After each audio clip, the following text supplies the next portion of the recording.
Good morning, afternoon, or evening, depending on where you are, and welcome. My name is Yulia Joja. I am the director of the Middle East Institute's new Afghanistan Watch program, and it is my pleasure to welcome you all to today's event on Taliban 2.0, what we should expect for Afghanistan's new rulers. Just very briefly about the program, MEI's Afghanistan Watch project provides analysis and monitoring of Afghanistan's internal developments, regional security, and the country's role in the global power context in the aftermath of the US withdrawal. The project aims to contribute to a comprehensive international focus on Afghanistan as domestic transitions increasingly affect regional and international power dynamics.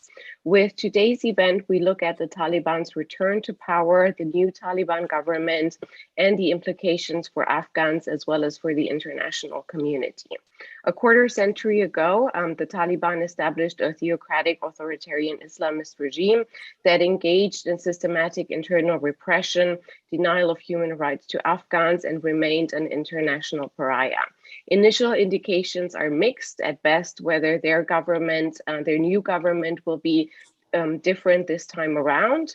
But while the Taliban have refrained from large-scale reprisal killings, their return has prompted a mass exodus and mounting worries about how they will treat free media, women, minorities, and dissent. I am honored to be joined today by distinguished panelists, starting with Rina Amiri, Independent Policy and Mediation Advisor and Senior Fellow at the New York University for International, New York University Center for International Cooperation, and a Senior Fellow at the New York University Center for Global Affairs. Welcome, Rina. Hamid Hakimi, who is a research associate at Chatham House. Hello and welcome. Mustafa Sarwar, who is a journalist with Radio Free Europe, Radio Liberties, Radio Free Afghanistan.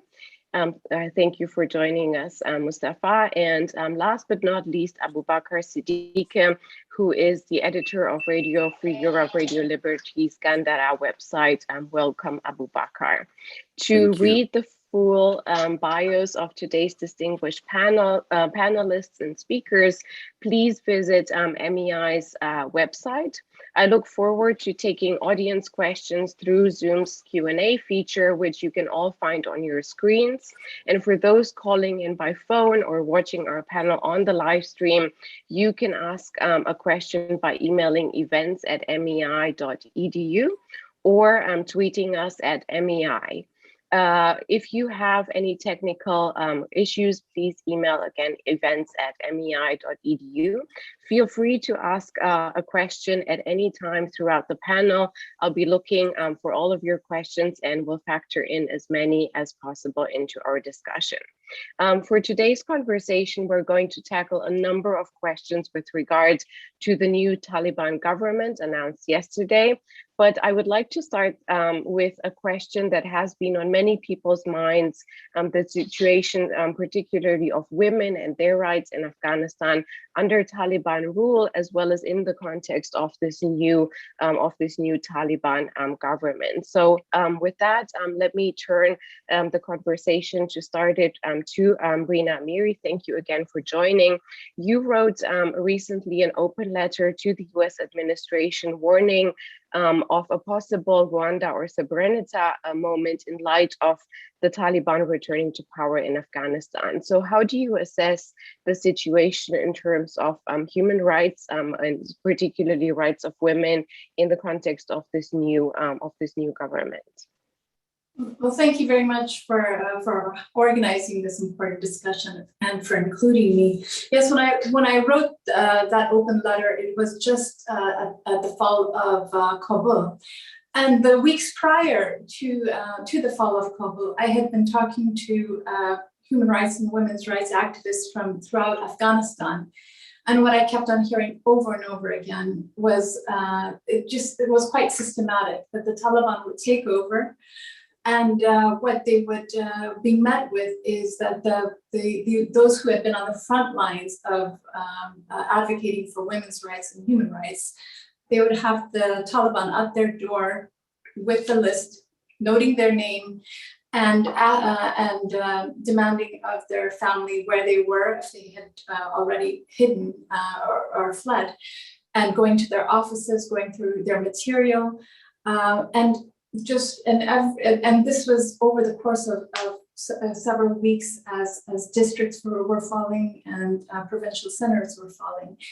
And so that left me profoundly concerned, because many of these women actually, they were leaders. They had met, some of them had actually met with the Taliban in Doha and Oslo, and they had hoped for what the Taliban had committed to, which was a rehabilitated Taliban, which would be more moderate in its approach towards women's rights and the gains achieved, and that they would recognize that this was a different Afghanistan.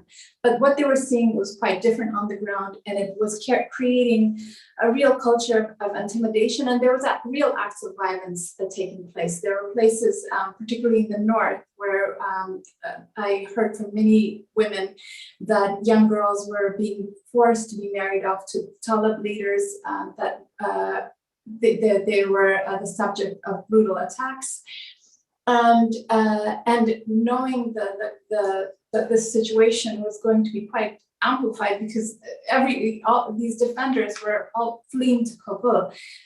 It looked greatly concerning to me. And as Kabul fell, I received call after call from friends who were getting these visits. And it was just this real moment that struck me that, in the past, the international community has pleaded ignorance. We didn't know. We could not have stopped it. And we will learn, and this will never happen again. And this was happening under our watch, and this was happening within the course of several weeks. And I would talk to members of the policy community, and they would say, well, the Taliban is practicing restraint.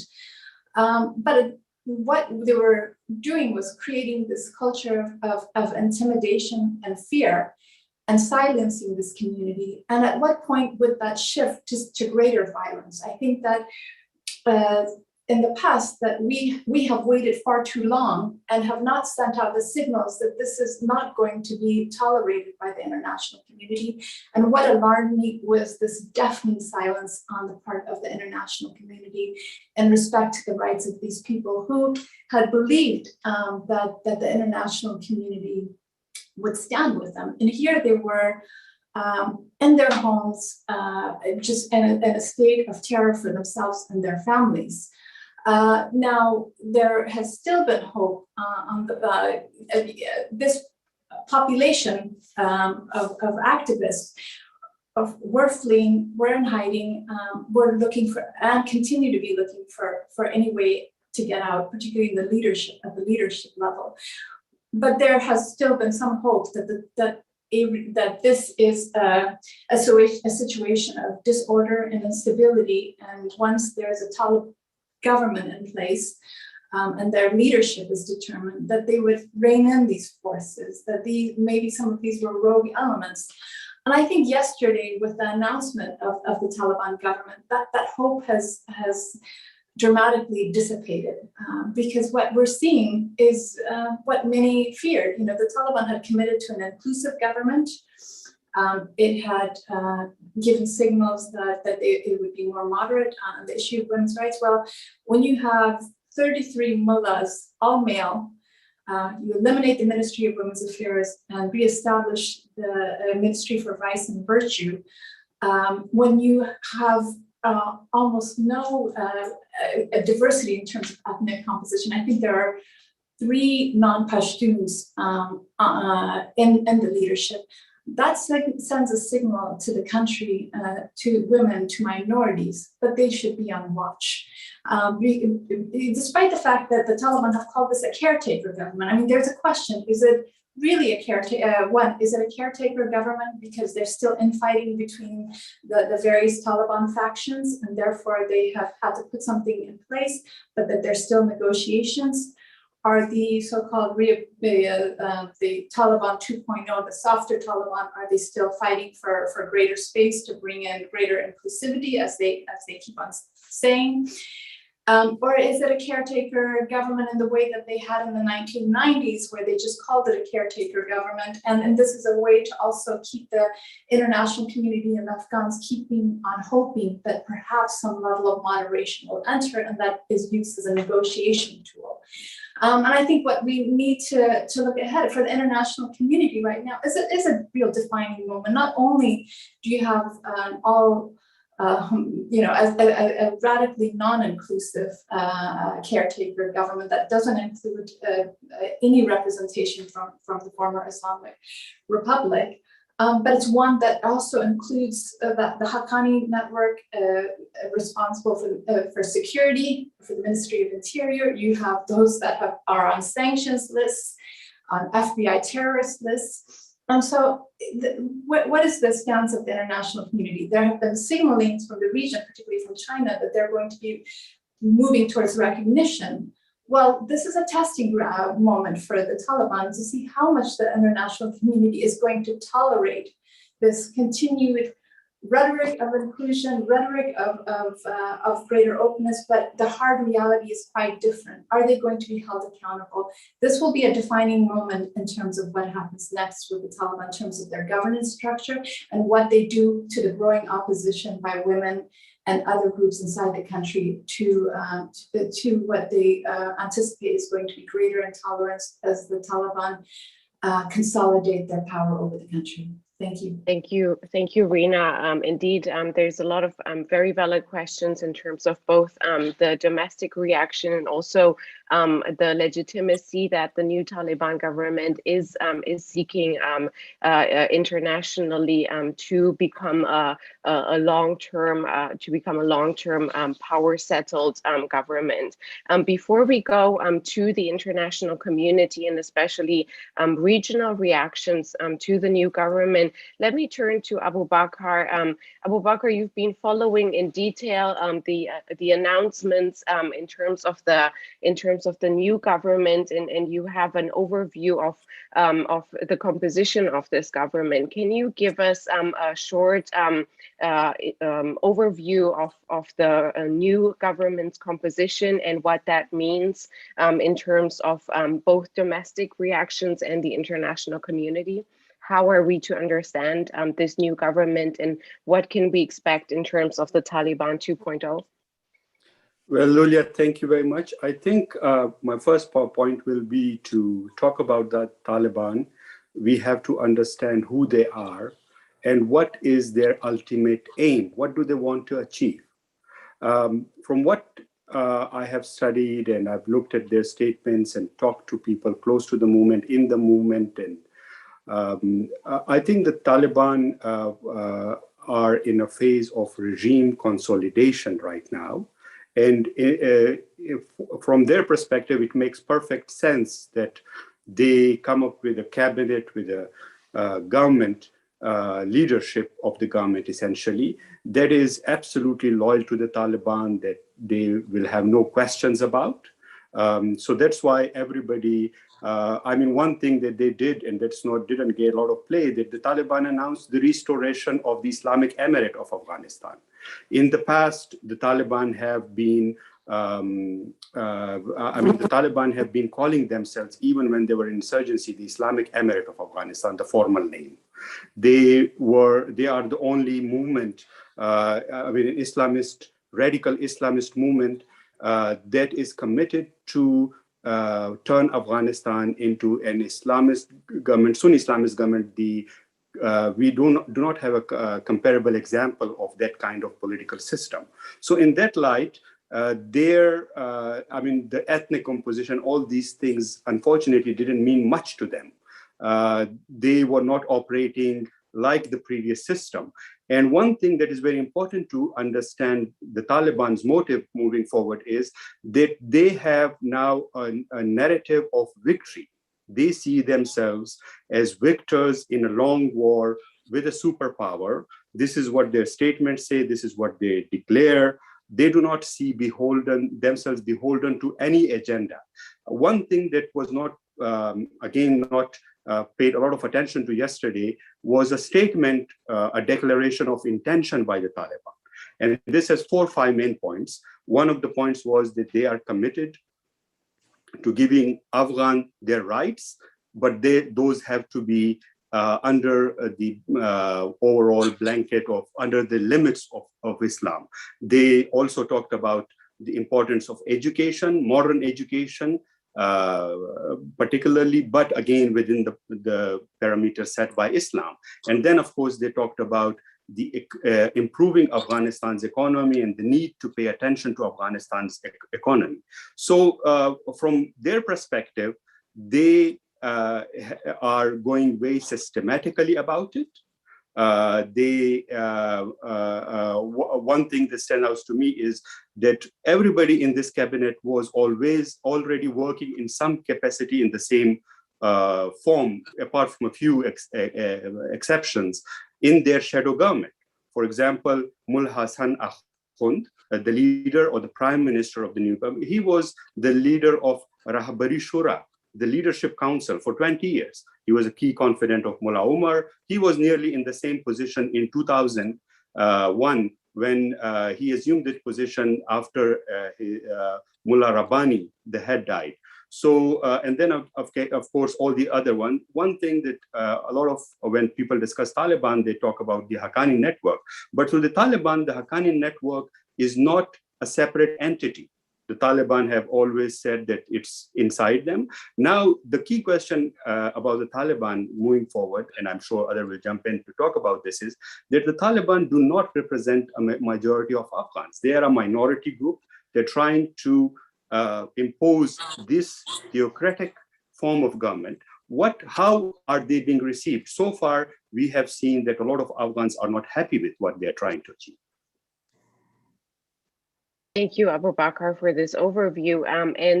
Until we go to the regional reactions, let me drill a little bit down into the current situation on the ground and what that means ideologically. You mentioned, Abu Bakr, this is a minority government and not representative of the whole of Afghanistan. Hamid, you wrote a piece recently about the Taliban aiming to establish the Islamic Emirate of Afghanistan. Abu Bakr mentioned that a bit earlier. What does that actually mean for Afghanistan and for the international community? What can we expect from a new Islamic Emirate of Afghanistan, and what are the challenges that the new Taliban government is facing given their kind of minority status within Afghanistan? Thank you. As Abu Bakr alluded to this, for the Taliban, this is a reinstatement. So it's almost, I think I've always argued this, that Taliban are potentially the only stakeholder in the last 20 years of the conflict who have been incredibly consistent. They always saw themselves as having been removed unfairly by an international aggression. So they saw that as a rallying call to mobilize their insurgency. They succeeded in that. I believe, my personal view is that they have defeated all the stakeholders involved. And whether they've done that as partly being lucky about circumstances and partly the incompetence of the stakeholders involved, that's a different debate. But they have, that sense of victory is palpable amongst the Taliban. So the reinstatement was almost this kind of prophecy that they wanted to have fulfilled, which was they have to come back to what had been removed in 2001. And let's not forget, in a similar way, by then the so-called Islamic government of Afghanistan, Northern Alliance, whatever you call them, they did a similar act in 2001 when the Americans brought them back. The various ministries, various factions of Burhanuddin Rabbani's government went back to the same ministries, the same setup, and then what we call the Islamic Republic of Afghanistan started to emerge out of that. So I think by the Taliban saying what they're doing today, it's also kind of fulfilling the promise, the pledge and prophecy but they had to reinstate themselves and really cement that narrative of victory. A few challenges, of course. One is that the Taliban in 1996, all they had to do was to say that they're not the Mujahideen who were responsible for the civil war. So they didn't have to do much. All they had to do was provide a different setup, a bit of security. And I mean, for those of us who have studied or have lived in Afghanistan in those days, we remember that. With all their oppression and coerciveness, they were able to rule the entire areas that they had under their control with one command. There wasn't that kind of civil war, street to street, factional fighting that the Mujahideen were responsible for from 92 to 96, which unfortunately in the last 20 years was blushed over. Everything was presented to us by Western narrative as it had begun in 96 to 2001. Actually, the disaster began in 1992 with Mujahideen coming over and everything collapsing. So coming kind of to today, the Taliban obviously have the challenge that they are inheriting a collapsed state, a state which with all its deficiencies had a skeleton and a semblance of a government, and with all its challenges provided a level of employment, a level of services to the Afghans, which currently is not there.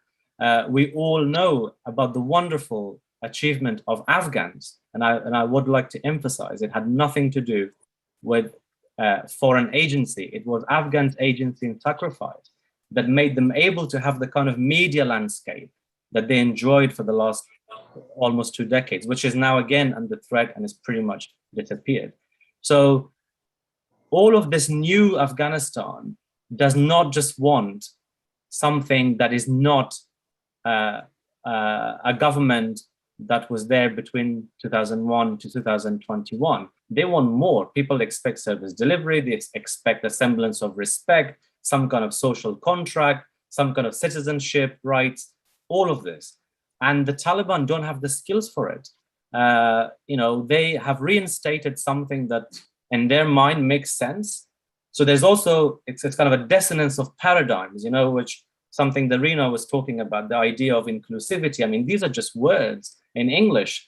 To the Taliban and their dictionary, it has a completely different interpretation.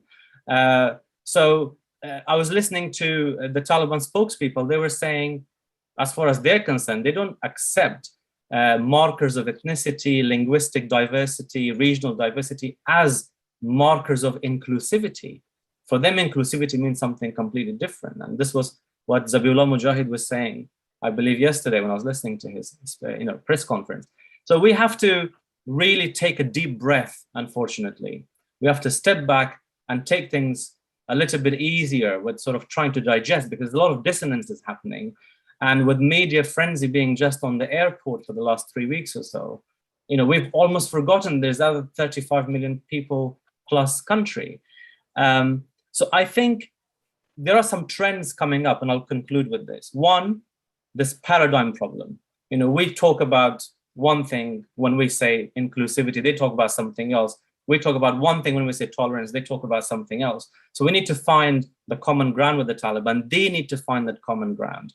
Secondly, the Taliban will do what they will do because it makes sense to them and to their constituency, to their internal cohesion, because of two things. There is very limited repercussions for them, and there's very limited leverage against them.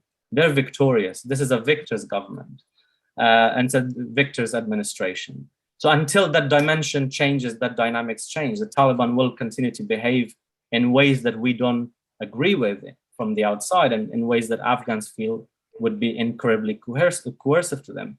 And then the third thing that I'm seeing as a trend appearing is that for the Taliban, and I argued this when the Taliban signed the deal with the Trump administration, I wrote an extended op-ed which created a bit of a negative backlash at the time. I said, actually, you can't beat the Taliban. The Taliban's enemy is the Taliban themselves. So, their fragmentation, their problems from within will haunt them. And that would come once they're in power. So in my view, the Taliban's cohesion and internal unity is way more paramount to them over anything. And that also means leverage from Pakistan, ISI, and all of these other things. So if that particular threat to their unity and cohesion is their number one priority, that's one place we can see, an entry point for conversations with them. But I think that the economic problem, the financial meltdown of the country, mass unemployment, humanitarian catastrophe, hunger, and a very brutalized population, they're all inheriting this. They're inheriting all of this on top of a collapsed state. So this will not be an easy ride, not for the people of Afghanistan, unfortunately, certainly not for the Taliban. Thank you, Hamid. My takeaway so far is that something that I think all of you highlighted in a way or another, that we have two pressure points against this new government. One is internally in terms of what Afghans expect in terms of their rights, and then possible pressure from outside with a question mark there in terms of the reaction of the international community and also particularly regional powers. So that leads me to a double question to you, Mustafa. One is we've seen over the last few days increasing protests in Afghanistan from Afghans against the Taliban's new rule. How are we to interpret them? How much is that to be read as a pressure towards the new government? And then the second question is, you have a broad overview of regional reactions. Can you offer us a brief overview of what the regional reactions are so far, and what can we expect in terms of Afghanistan's neighbors? Yeah, thank you very much for having me on this timely panel discussion. Let's take a closer look at the Taliban 2.0, so to speak. In terms of political messaging, the Taliban have said that they have changed.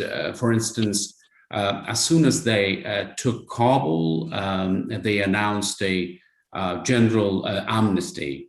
But we received reports that some officials and members of the Afghan security and defense forces were being chased. Taliban has also said that they do not want to see the women to be victims anymore. But we received factual reports that the Taliban announced gender segregation at universities. Some argue that this can be a positive sign that women are at least allowed to study, because in the 90s, we recall that girls and women were largely denied an education at schools and universities.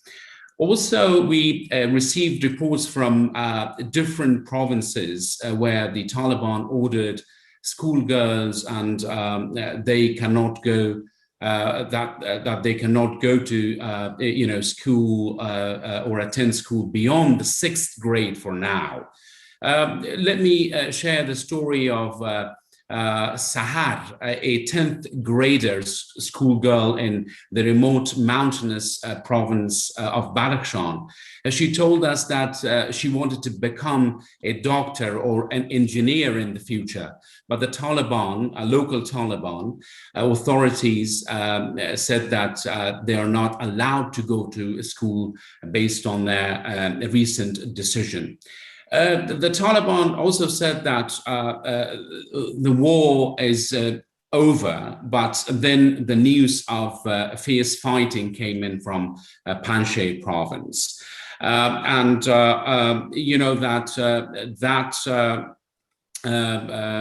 after that we heard of protests in some areas such as in the past few days, for example, Kabul and some provinces such as Herat, Badakhshan, Parwan, for example, have witnessed protests. Men and women took to the streets chanting slogans against Pakistan and Taliban. So it shows that some people are not happy, about the Taliban return. Although, as our colleagues said, that the Taliban, have portrayed a more, milder face this time around. But some, are protesting and saying that, especially after they announced their caretaker government, some say that, it's a government of the Taliban, by the Taliban, and for the Taliban. The leader of the resistance front, Ahmad Massoud, recently called on the people to stage a general uprising. Of course, after the Taliban said that they captured Panjshir. Some women, as well as journalists, told us that the Taliban had used violence against them and that they were beaten up. The Taliban have called the protests illegal and have previously said that people should wait for their government to be formed. But some have criticized the Taliban for using violence against journalists and ordinary people.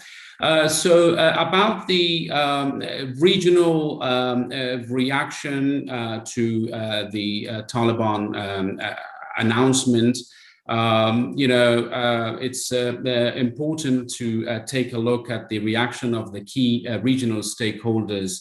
For example, Iranian Foreign Minister Hossein Amir Abdullahian says Afghanistan can achieve lasting peace only through, in his words, dialogue to form an inclusive government. Tajik President Imam Ali Rahman said today that a comprehensive government should be formed in Afghanistan as soon as possible. Qatar, said that Taliban should be judged based on their actions, adding that the people of Afghanistan should decide for their future, not the international community. China's foreign ministry says that it's ready to maintain contact with the new government and the leadership in Afghanistan, adding that China respects the sovereignty, independence, and territorial integrity of Afghanistan. As we know that Iran is concerned about the security of its eastern borders and also about the presence of the Khorasan province of the radical Islamic states in Afghanistan. Russia is also wary or concerned about the potential or a potential spillover of extremism from Afghanistan, mainly to Central Asian countries.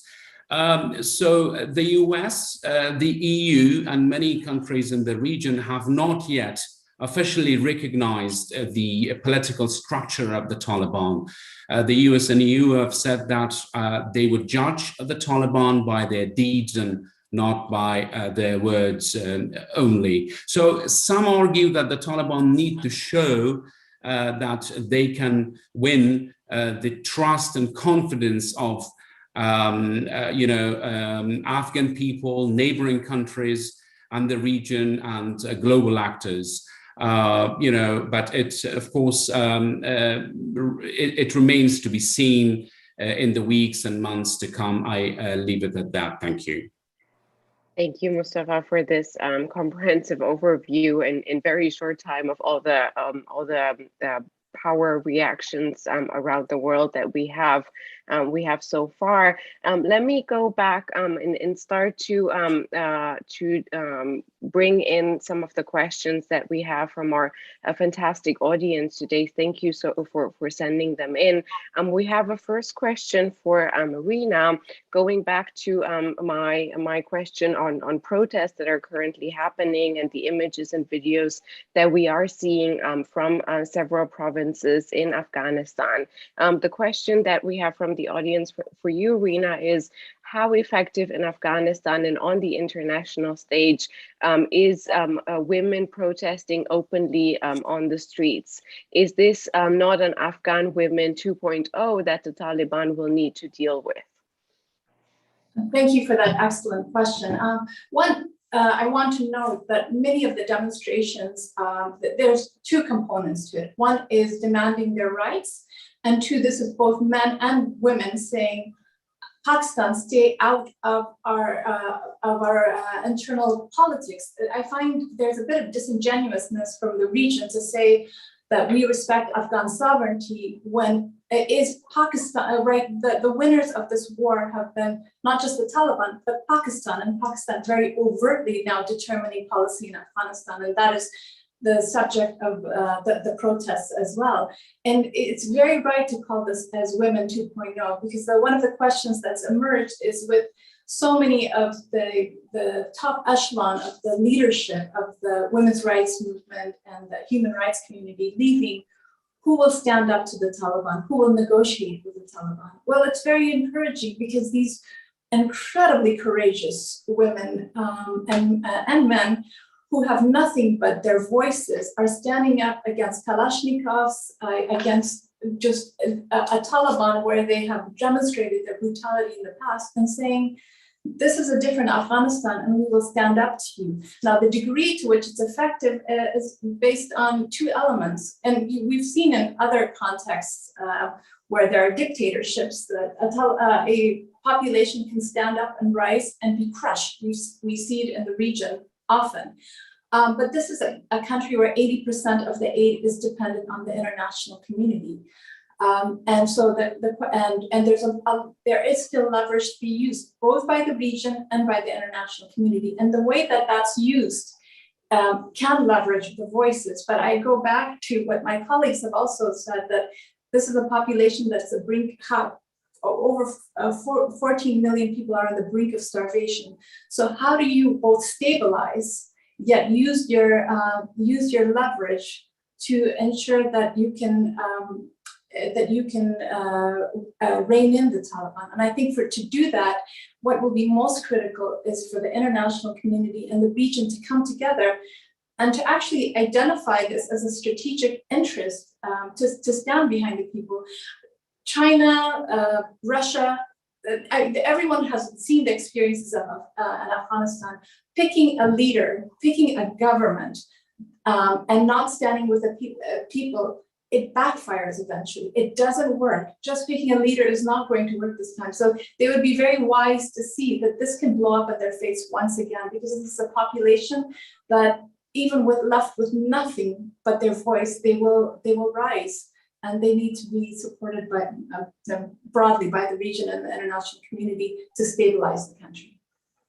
Thank you, Rina. And staying for a moment on the protests, we've seen also protests targeted at targeted at Pakistan.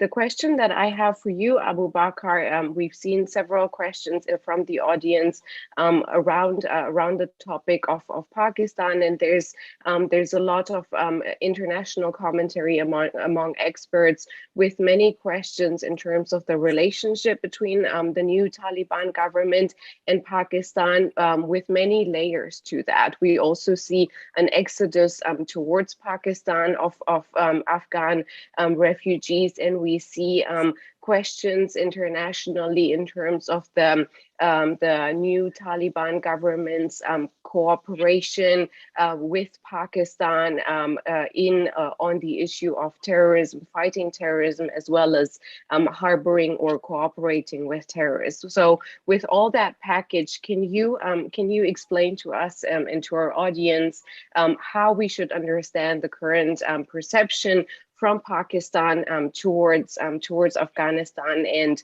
what can we expect in this relationship? Can you unmute yourself, please? Yeah, sure. Thank you. Sorry. So in terms of Pakistani policy or relations with the Taliban, I think they're changing in a way. Now the Taliban will no longer be dependent on a Pakistani sanctuary. I mean, the thing is that in Afghanistan, there was a lot of commentary when the Pakistani ISI chief showed up in Kabul on September 4th, this past Saturday. And he was photographed in a Kabul hotel sipping coffee, and then he briefly talked to some journalists. I mean, a lot of people said that it was to show that Pakistan has won the war and all these things. But I think that for Pakistan, it is a very, I mean, of course, they pushed for this moment for 20 years, but they are not ready how to move forward in a way. Because for Pakistan, they have a few natural limitations when it comes to executing their Afghan policy. One is that traditionally, including the Taliban, everybody who has ever allied with Pakistan was mostly an Afghan Islamist. There are very few instances of secular Afghans allying with Pakistan. The other thing is that the Pakistani policy is again narrowly controlled by its military. And if you talk to any Pakistani activist or politician, they'll tell you that the Pakistani military doesn't like democracy at home. It of course doesn't like dissent at home. So how will it tolerate democracy or dissent, all these things in a neighboring country? So essentially for Afghanistan to understand what is happening right now, there is no doubt that Pakistan had a relationship with the Taliban from the beginning. The Taliban will tell you that they are not a creation of Pakistan, as many people believe. But right from the beginning in 1994, when the Taliban emerged in the southern province of Kandahar, Pakistanis had an alliance with them. The first thing that they did after taking over Kandahar was to allow a Pakistani convoy to go on to Herat and Turkmenistan. And Pakistan was one of the few countries that recognized the Taliban regime in 1996 after they took over Kabul. So again, for Pakistan, the main task will be to, in a way, sell Taliban or this Taliban 2.0 to the neighboring countries. I can already see that Tajikistan and Iran among the neighbors are against this. Uzbekistan, I think, today made some positive statement. But the key thing here is that China appears to be buying into it. And so far, Russia has largely bought into it because Russians were very supportive of this whole links with the Taliban, and they had a lot of problems this year with Afghanistan. I think for Pakistan, ideally a settlement relations between Pakistan and Afghanistan based on peoples-to-people conflict, because they share the Pashtun group, which is the largest ethnic group in Afghanistan and perhaps the second largest ethnic group in Pakistan. But what we are seeing now is that Pakistan has helped create this Islamist regime in Afghanistan, but the Taliban interests are going to change. The Taliban 2.0 is very different from the Taliban first regime in the sense that the Taliban, since 2013, had direct contact with the international community via the Doha office, which was not, of course, controlled by Pakistan. And in that office, from that office, through those contacts, they have inherited a lot of relations, although informal relations, with everybody, many actors in the international community, both state actors and non-state actors. I can tell you that a lot of NGOs even went to talk to the Taliban in Doha, NGOs that were running aid programs, service delivery programs in Taliban-controlled regions. So now when the Taliban are back in Kabul, they have established this government, they will be less reliant on Pakistan gradually. And then, of course, for Pakistan, the big question will be, they can finally cultivate a relationship with Afghanistan that is truly based on the interests of the people in the two countries, or it will be, they'll push for creating this kind of protectorate or client regime in Afghanistan, which has not worked in the past. It didn't work with the Mujahideen. It didn't work with Taliban, first version of the Taliban. Will it work now? The chances are very few. The other thing is now that we are in a phase where people are looking, waiting, both inside Afghanistan and outside, looking at what the Taliban do. So for the Taliban, the main question is that will they be able to be pragmatic, or they will strictly adhere to their ideology.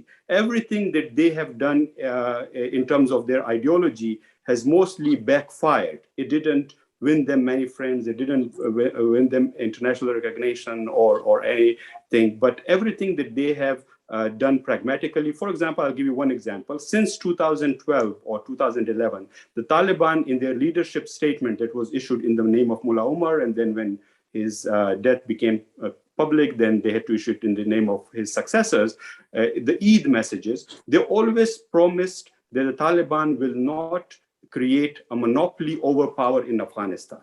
Are they capable of acting on those statements? Because if they don't act on those statements, they don't deliver, the chances are that this opposition, which is now very new, fragmented, this will unite, it will become a much bigger thing, and we have seen in Afghan history, it will lead to wars, fighting, and maybe overthrow of their regime.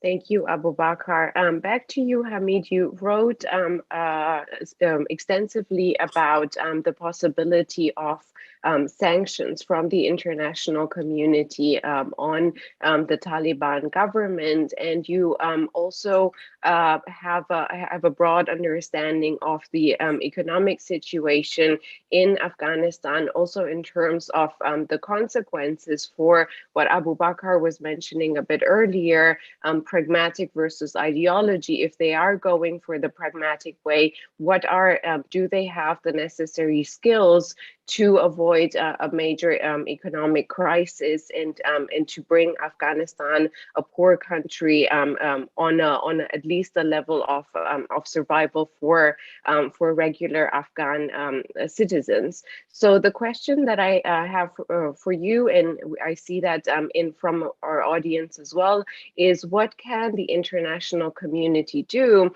And if we talk about sanctions like we've seen in the context of G7 recently, sanctions against human rights violations, what are the instruments and what can actually sanctions achieve for a government, a Taliban government, that on the ideological side we see as a possibility of becoming returning to the isolation from the 90s. Can you comment on that?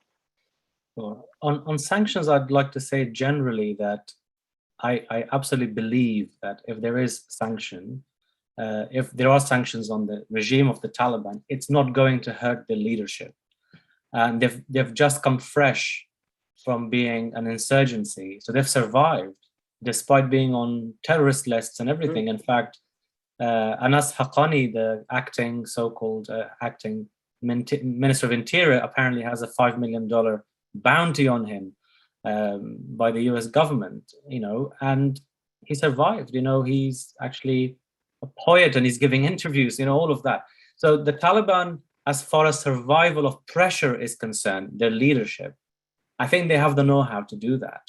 And they also have a narrative that they're building very, very carefully and quite, I would say, astutely, that they are blaming all of the economic problems on the previous government and on the corruption and on the disconnect between the previous elite and those they've defeated. So, for instance, if you watch their social media accounts, they're very careful and very enthusiastic to show you how General Dostum built a palace amidst hunger. People literally didn't have medicine or food, and yet this guy lived in palace, according to the Taliban. And they are very happy to show you that, to show you his house in Kabul, to show you all these palaces and these opulent lifestyles that the previous elite, lived. And that chimes with the population because there was a massive disconnect previously. So they're able to, in the immediate term, to portray all of this as something that they haven't caused, that the internationals have caused. So it's the international community that's not funding. And therefore you have all of these problems. It's the internationals that are withholding. The IMF and World Bank are doing all kinds of freezing of relationships. So they will be able to portray those things as reasons for the economic and other difficulties. But it's not going to last for long because hunger and poverty grips and it grips in Afghanistan very quickly because the population generally don't have the economic financial resilience. So the exacerbation happens pretty quickly, either through an optic where, for instance, you have famine, you have people dying of hunger, for example, unfortunately, that could happen. That would look really bad on the Taliban, or that people are just hungry and they basically have nothing else to lose except lives. And they might come out and revolt, especially in places where they're not seen as natural constituencies of the Taliban, so the non-Pashtun populations of the north, but also in places in the southeast as well. So I believe that the sanctions wouldn't work. I think international recognition is going to be withheld for a while by the internationals, but not contact. The internationals, Europeans, and here I must make a distinction, by the way. Whenever we speak about international community, we should be very careful to say that we mean Western donor countries, because I saw in the comments somebody wanted to say that somehow China and all these regional countries are not part of the international community, but they are. So let's maybe get the language right. So we should say Western donor countries. So Western donor countries will probably withhold recognition, but they will continue contact. And I think that's a good thing, because there is a sense of moderation. Potentially the only leverage that we have at the moment in the West is to talk to the Taliban, invite them to think differently. It's not the same as having real leverage, but it is something than nothing. And the Taliban could snap as well. Remember, these guys are still people who've just come off an insurgency. They're very much still in the fighting mood. They're fighters. The Taliban leadership keeps saying this thing about their fighters not being acquainted with seeing women on the streets and public places. Some of these fighters were brainwashed in Pakistani madrasas, told that, these are all infidels living here and they all need to die. So all of that shift that needs to happen within the Taliban will take time. And that means that if they're too pushed to the corner, that they will snap at the population. So we need to encourage interaction with the Taliban, but not unconditional giveaways, the way that the Trump administration did, the way that the Biden administration did. This catastrophe is largely on the shoulders of those two administrations that forced action and gave up a lot of leverage, which could have seen a different outcome. And by that, nobody wanted in Afghanistan, that I've worked there for a decade, nobody in Afghanistan wanted foreign occupation forever. But they did not want a messy, dagger remover, as I've called it in one of my articles. This was a dagger that the Americans just pulled out, the American administration, and they did it recklessly. So there is this thing of a mess that we see on the ground, but I think sanctions won't work because there's also Russia, China, Iran, and all these other countries. They're not going to just sit there. And the international system is not that unified that we think about it. There's a lot of geopolitics, a lot of competition at various levels. And all of that haunts Afghanistan, because Afghanistan is also a melting pot of proxy conflicts. It's not so much about what Afghans say or want or matter. It's also about what those geopolitical contestations mean and how they can all come and fight it in Afghanistan. Unfortunately, that's what we've seen, at least for the century that we can look back in history. Hamid, thank you. Mustafa, a question to you that I'm trying to distill from the audience's questions is, in terms of the representation of the Taliban government of Afghanistan as a whole, there are a lot of questions in terms of representation or possible discrimination against ethnic minorities and against religious minorities. You and Rina talked extensively about the role of women in Afghanistan today. Can you tell us a little bit about what we can expect from the new Taliban government in how they will treat other ethnic and religious minorities in Afghanistan, and if there are any consequences that we should expect, also in terms of the reaction of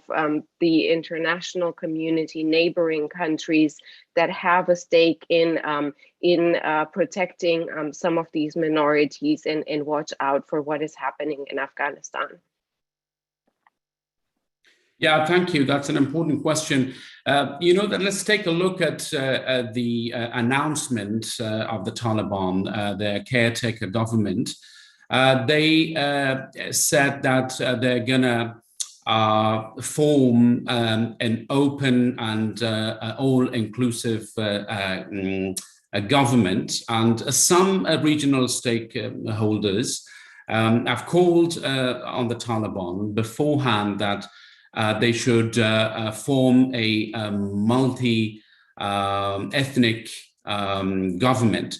But as we look at the cabinet composition, it's all male, cabinet, and there are no women, no religious minorities.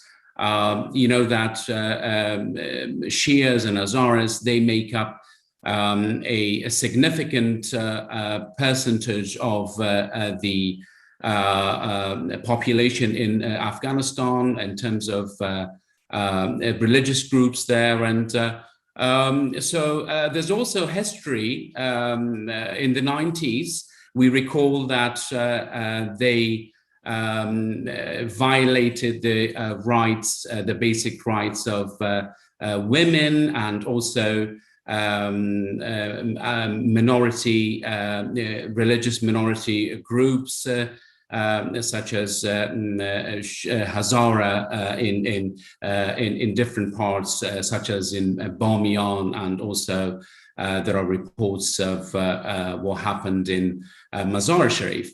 And now, as I mentioned, people are especially the women, minority groups, and religious minority communities are concerned about Taliban 2.0, and they do not know what future holds for them. That majority of ordinary Afghans that we talk to on a regular basis, they want peace and security. Some of them are hopeful that the Taliban can fulfill those needs. But aside from security, people, of course, need representation.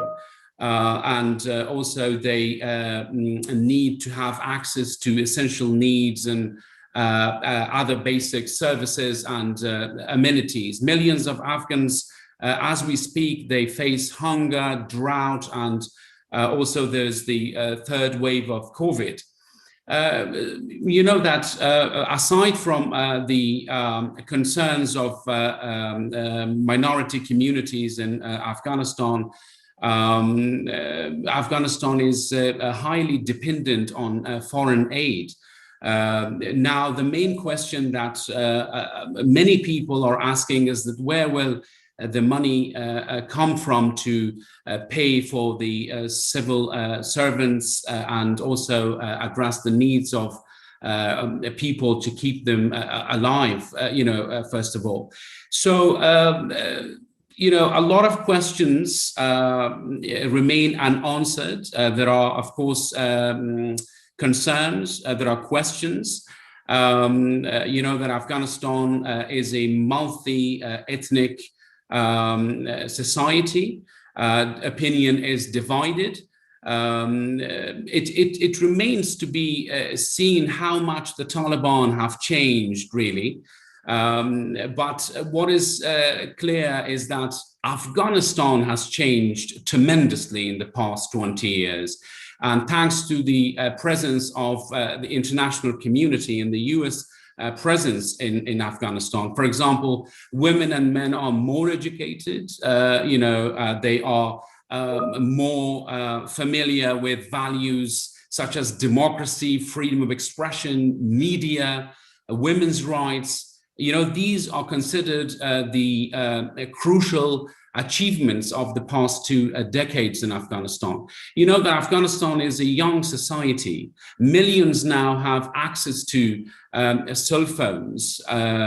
They are very active on social media, on Facebook, on Twitter, and you basically get news and information, whether they are verified or not verified, way faster than you get them, via conventional media outlets these days.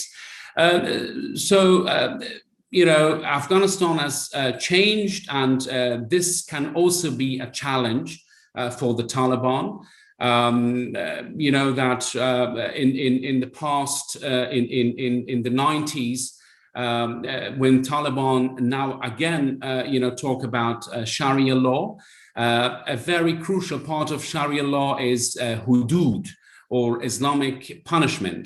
In the 90s, we recall that in the Kabul stadium, people would gather to witness, that the thieves, for example, their hands were chopped off or cut off, and other acts of qasas in Islam. It was basically, the responsibility of their special police. They have established that special police again, and now as we speak. But let's see how they're going to carry out hudud and Islamic punishments. Are they going to carry out this punishment, in public, as they did in the 90s, or it is going to be, a very different, thing this time around. So many questions, many concerns, and unclarity and complexity ahead. It turns out that the youth and the young population in Afghanistan, that they are more educated. They do not seemingly submit to the so-called harsh, treatments or orders of the Taliban. Thank you. Thank you, Mustafa, and thank you to everyone. We had a very brief hour, but I wanted to thank our distinguished panelists on behalf of the Middle East Institute for offering us this comprehensive overview of what is going on in Afghanistan on the ground, how we can understand events on the ground, and what we can expect from the Taliban 2.0 and from this new government. Unfortunately, the hour has been very brief and we've run out of time. A special thank you again also from me to our panelists, because I know how hard it is with the situation on the ground for many of you personally, and I deeply appreciate you taking the time and participating in this program today. A special thank you also to our fantastic audience for all of your questions. I've tried to bring in as many as I could, and I hope to see you all again soon at Afghanistan Watch with the Middle East Institute and with other programs as we continue to look at what is happening and trying to understand what we can expect from Afghanistan and the new Taliban government in the future. Thank you.